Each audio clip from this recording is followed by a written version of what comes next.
Case అప్పట్లో పెద్ద వివాదమైంది. వెంటనే ఆ నేత పదవిని పార్టీని వదిలారు. పాలిటిక్స్ కు కూడా గుడ్ బై చెప్పారు. చంద్రబాబుతో వైరం లేదన్నారు. పవన్ కళ్యాణ్ అంటే గౌరవం అంటూ కవర్ చేసుకునే ప్రయత్నం చేశారు. అయినా ఆయనను కేసులు వీడటం లేదు. ఏ కేసు భయంతో అయితే ఆయన వైసీపీని వీడారని ప్రచారం జరిగిందో ఇప్పుడు అదే కేసులో సిఐడి నోటీసులు అందాయి. అంతేకాదు మహిళా నేత టార్గెట్ గా ఏసీపీ దర్యాప్తు స్టార్ట్ అవుతోంది.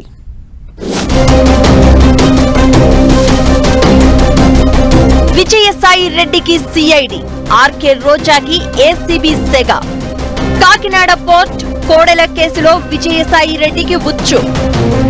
ఆడుదాం ఆంధ్రాలో అవినీతి జరిగిందంటూ రోజాపై టార్గెట్. Single line agenda. అప్పటి యాక్షన్ కు ఇప్పుడు రియాక్షన్ ఉండాల్సిందే. ఇదే లైన్ ను ఫాలో అవుతోంది కూటమి సర్కార్. వైసీపీ అధికారంలో ఉన్నప్పుడు చెలరేగిపోయి తమను ఇబ్బంది పెట్టిన నేతల టార్గెట్ గా పావులు కదుపుతున్నారు అనేది ఓపెన్ సీక్రెట్.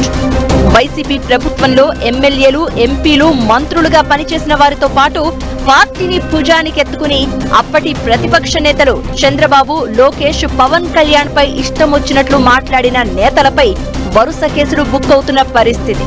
ఎవ్వరికీ మినహాయింపు ఉండదు అన్నట్లుగా అడుగులు వేస్తోంది కూటమి ప్రభుత్వం.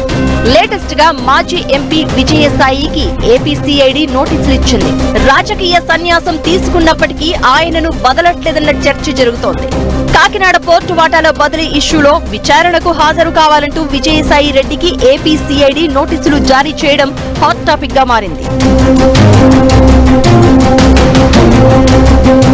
మాజీ ఎమ్మెల్యే వల్లభనేని వంశీ తర్వాత నెక్స్ట్ ఎవరు అన్న ప్రశ్నకు సినీ నటుడు పోసాని కృష్ణమురళి అరెస్టుతో సస్పెన్స్ కు తెరదించినట్లయింది.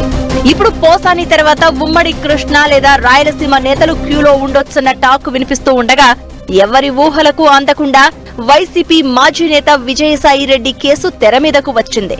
కాకినాడ సీపోర్టు వాటాను బలవంతంగా లాక్కున్నారనే ఆరోపణలపై గత ఏడాది డిసెంబర్లో విజయసాయి రెడ్డిపై కేసు నమోదైంది.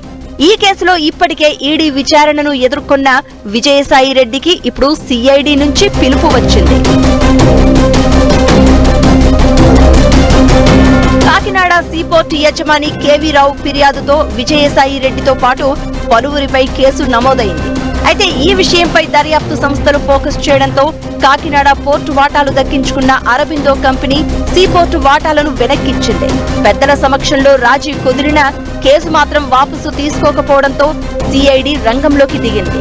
దాంతో వైసీపీ మాజీ నేతకు ఉచ్చు బిగించేలా అడుగులు వేస్తోందని అంటున్నారు. వాస్తవానికి కేసు రాజీ అయిన తర్వాత పోలీసు చర్యలు ఉండవని విజయసాయి భావించినట్లు చెబుతున్నారు. కానీ వాటాలు రిటర్న్ ఇవ్వడంతోనే ఇంకా ఇరికిపోయారన్న చర్చ జరుగుతోంది. వైసీపీ అధికారంలో ఉన్నప్పుడు విజయసాయి రెడ్డి చంద్రబాబుపై అడ్డగోలుగా మాట్లాడారు అని, టీడీపీ నేతలను తీవ్రంగా ఇబ్బంది పెట్టారని కూటమి నేతలు చెబుతున్నారు. కాబట్టి రాజకీయాల్లో ఉన్నా లేకున్నా అడ్డగోలుగా వ్యవహరించినోళ్లను వదిలిపెట్టే ప్రసక్తే లేదంటున్నారు. కాకినాడ సీపోర్ట్ కేసే కాదు, మాజీ స్పీకర్ కోడెల కేసు కూడా విజయసాయి రెడ్డి మెడకే చుట్టుకునేలా కనిపిస్తోంది. 2019లో కోడెల శివప్రసాదరావు సూసైడ్ చేసుకున్నారు.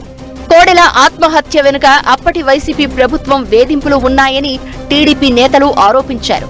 అలా రాజకీయ రచ్చ నడుస్తూ వచ్చింది. ఇంతలోనే కూటమి ప్రభుత్వం అధికారంలోకి రావడంతో కేసు మళ్లీ లైమ్ లైట్ లోకి వచ్చేసింది. అయితే కోడెల ఆత్మహత్య వెనుక వైసీపీ మాజీ నేత విజయసాయి రెడ్డితో పాటు మాజీ ఎమ్మెల్యే గోపిరెడ్డి శ్రీనివాసరెడ్డి ఉన్నారని ఆరోపిస్తూ టీడీపీ నేతలు నరసరావుపేట పోలీస్ స్టేషన్లో ఫిర్యాదు చేశారు. 6 ఏళ్ల క్రితం నాటి కోడెల కేసు ఇప్పుడు మళ్లీ జీవం పోసుకుని ఏం మలుపు తిరుగుతుందోనన్న ఉత్కంఠ కొనసాగుతోంది. రాజకీయాలకు గుడ్ బై చెప్పినప్పటికీ కాకినాడ పోర్టు వాటాల వ్యవహారం, కోడెల కేసు విజయసాయి రెడ్డికి తలనొప్పిగా మారే అవకాశం ఉంది. ఇక వైసీపీ ప్రభుత్వ హయాంలో చేపట్టిన ఆడుదాం ఆంధ్ర కార్యక్రమంలో పెద్ద ఎత్తున అవినీతి జరిగినట్లు ఆరోపిస్తోంది కూటమి. ఈ విషయంపై ఏపీ అసెంబ్లీలో చర్చ జరిగిన తెల్లారే ఏసీబీ విచారణకు ఆదేశిస్తూ ప్రభుత్వం నిర్ణయం తీసుకుంది. ఆడుదాం ఆంధ్ర కోసం గత ప్రభుత్వం 120 కోట్లు విడుదల చేస్తే అందులో మేజర్ అమౌంట్ పక్కదారి పట్టినట్లు అలిగేషన్స్ చేస్తున్నారు టీడీపీ నేతలు. ఆడుదాం ఆంధ్ర కార్యక్రమం చేపట్టినప్పుడు ఏపీ స్పోర్ట్స్ మినిస్టర్ గా ఆర్కే రోజా ఉన్నారు. ఆమె టర్మ్ లోనే పెద్ద ఎత్తున స్కామ్ జరిగిందని ఆరోపిస్తూ వస్తున్నారు కూటమి నేతలు. ఇప్పుడు ఏసీబీ విచారణతో రోజా చుట్టూ ఉచ్చు బిగించే ప్రయత్నం జరుగుతోందన్న టాక్ వినిపిస్తోంది. రోజా కూడా వైసీపీ ప్రభుత్వ హయాంలో చంద్రబాబు, లోకేష్, పవన్ పై సెటర్లు వేయడం వంటివి గుర్తు చేస్తున్నారు. ఇప్పుడు ప్రతిపక్షంలో ఉన్నప్పటికీ అప్పుడప్పుడు ప్రెస్ మీట్లు పెడుతూ కూటమి ప్రభుత్వాన్ని టార్గెట్ చేస్తూ వస్తున్నారు. ఇలా గత సర్కారు హయాంలో చెలరేగిన వారిపై వరుస కేసులు నమోదవుతూ వస్తున్నాయి. నెక్స్ట్ టార్గెట్ ఎవరో చూడాలి మరి.